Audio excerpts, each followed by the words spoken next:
नमस्कार नमस्कार दोस्तों।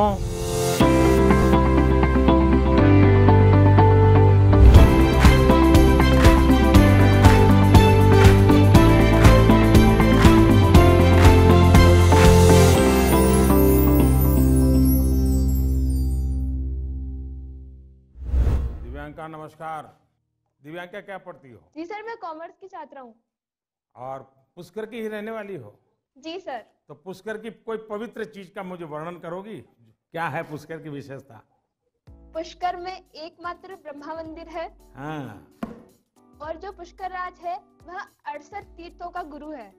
अच्छा, ब्रह्मा का क्या रोल रहा है? जी, उन्होंने पृथ्वी को क्रिएट किया है। अच्छा बताइए दिव्यांका, क्या सवाल था आपके मन में? सर, मेरे कुछ मित्र ऐसे हैं जिनकी मेमोरी एवरेज है। वे किसी भी विषय को कितना भी पढ़ ले, वे परीक्षा में उसे याद नहीं रख पाते हैं। सर, वे ऐसा क्या करें कि वे उस विषय को याद रख सके?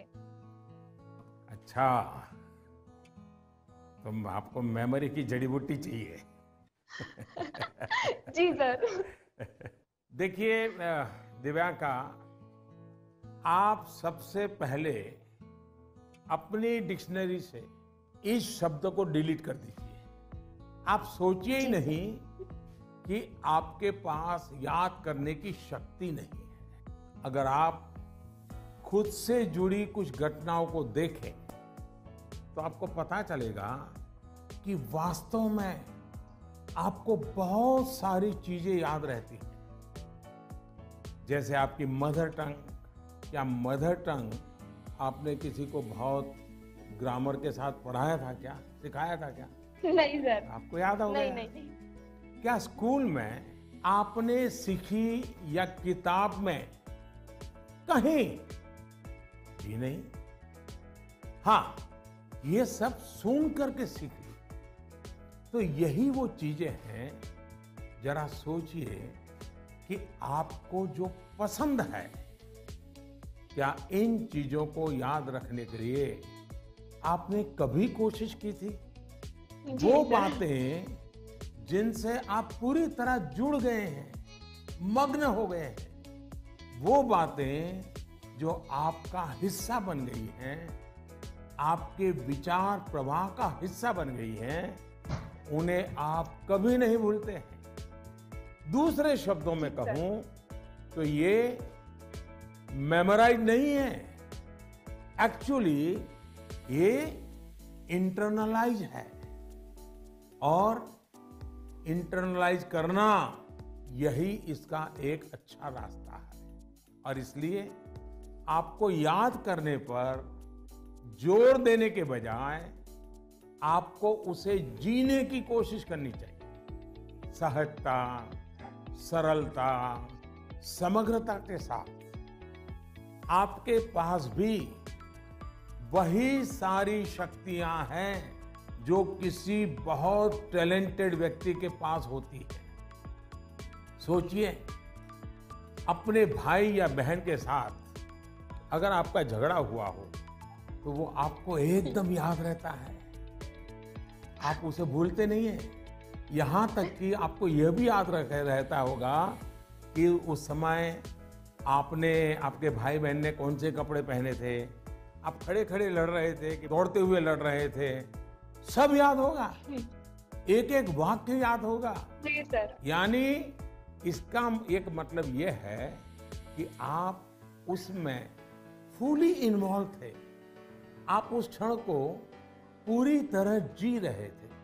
साफ है कि चीजें याद रहे, प्रॉपरली रिकॉल कर सके, उसके लिए आप जिस क्षण में हैं उस क्षण में ही रहना और उसमें पूरी तरह से इन्वॉल्व रहना बहुत जरूरी है।